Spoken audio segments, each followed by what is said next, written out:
Alright guys, welcome back. Hi everyone, welcome back to our channel. My name is Elvia. Yeah, this is Philip right here. I was trying to think of our YouTube channel because we just changed it. I know how inconvenient. The reason why we had to change it, guys, is because the word international is too much of a big word for some people. And the word aisle doesn't sound the way you spell it. So, you know, we don't want to confuse people like we're just only a food situation or whatever. But, anyways, we're just going to jump into today's topic. Today we're going to talk about why we got rid of our mortgage. So we sold our home, and it was about 1,300 square feet, and we sold that, and we bought ourselves a mobile home. So to some people it might be like, why would you sell it to buy a mobile home, right? Well, we wanted to get out of debt, and we also wanted to move. So for us, it was a really great choice.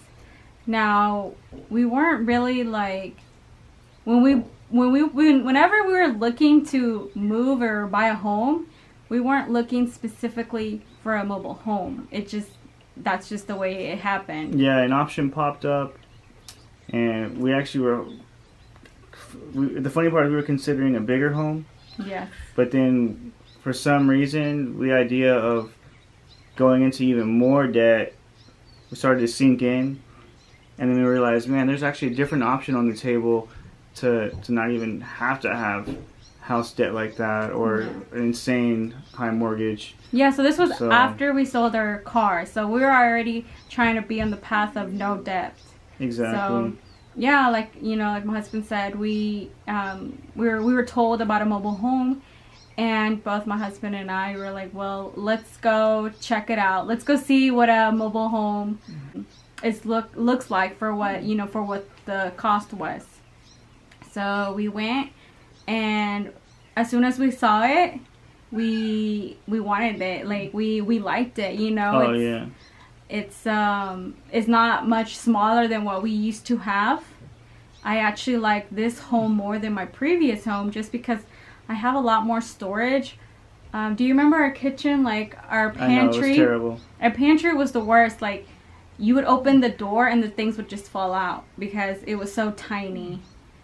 Oh, yeah. And, like, the thing that really got to me was that no one even did no upgrades to that house except us. So it's like we did all the upgrades to the house and we got rid of it. Mm-hmm. But, it still worked out in our favor because at least there was some new value into it. And at least it was appealing to the next owner in some way. Yeah, and we were able to make some money off of it and buy our mobile home, paid off. So that's it was a blessing that we didn't expect, that we didn't think that we were going to do. But it's definitely it has been good. It's like I said, like we like it a lot more.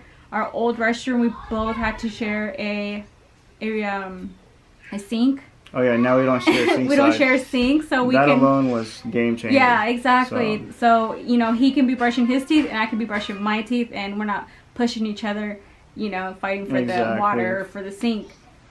So that is pretty awesome. And then just the layout itself is so much better than our old home. With this layout, it's all open floor plan, so you can see from our kitchen to our living room, and I don't miss really anything from our old home, Yeah, we're just so close to other people, and then we would always get people knocking on the doors all the time and trying to that could be anywhere, but I just felt like the value of what we had to pay for that one didn't really feel like it was worth it for us, at least. And as a business owner, you want to make sure that you have less expenses going out.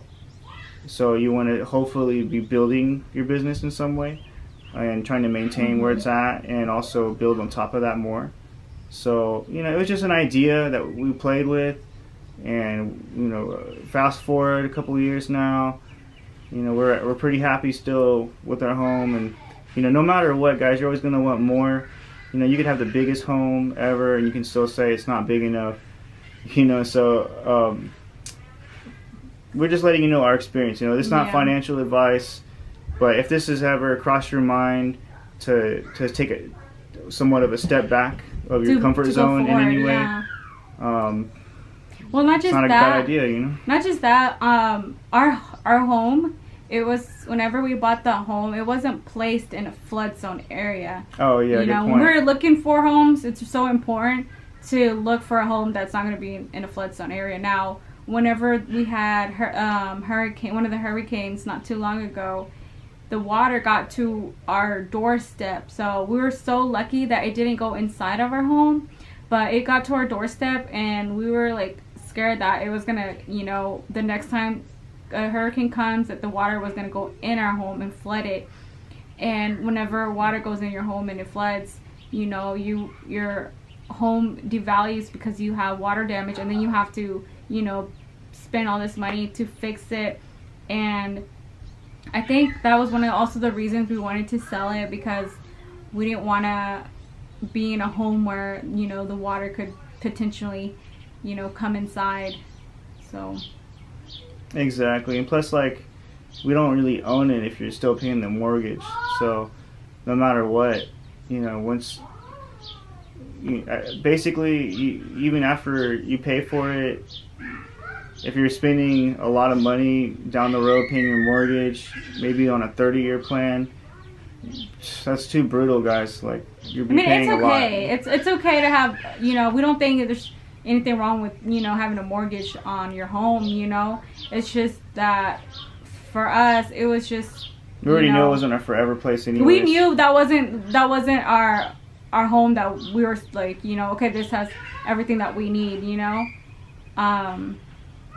Yeah, I think that's another good point. A lot of people, when looking for a first home, sometimes if they already have in the back of their mind that they're just starting this out, they might really want to go for the best home possible and spend big on the first one. But you really don't have to, guys. I mean, it just depends on what your personal financial situation is. I mean, if you're not struggling with money in any way and you feel like it's just easy to pay that mortgage and more, man, then this is definitely not for you, this video. When we first started, you know, when we first bought that home, we weren't struggling. You know, we were both making, you know, good money. And, you know, but then situations happen, you know, and, you know, things can come up. So, you know, you don't want to, you know, put yourself in a scenario where you can't even afford to pay your home, you know. Well, I mean, that's one of the things. But, you know, for us, mainly, we just wanted to, you know, move away from, you know, the hurricanes. Like, Move away from debt, yes.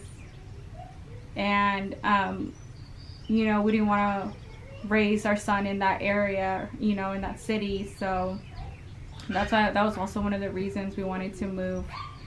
And, you know, since we have been here, I feel like we definitely, you know, made the right choice, and it's been a blessing for us. Oh yeah, absolutely. Yeah. So, you know, hopefully this helps you guys out on contemplating, you know, different types of homes that are really out there for you. I've met plenty of people that go even smaller. Some people just love... Don't say tiny home. I'm not even going to say it. Some people love RVing and traveling. You know, it really depends on... I thought you were going to say tiny home. I'm going to say, I don't recommend a tiny home. They're so expensive. Yeah, they're way overpriced. You know, their tiny homes are like $60,000 when you can get a home, you know, bigger than a tiny home for like $20,000 or $15,000. Yeah. So... they're just trying to take your money on that tiny home. Yeah, don't fall for that. That's so expensive. Don't recommend that. Yeah. But yeah, that's it for our video, and I hope you guys have a blessed day, and thank you for watching our videos. Yeah, thank you guys. Bye. Bye.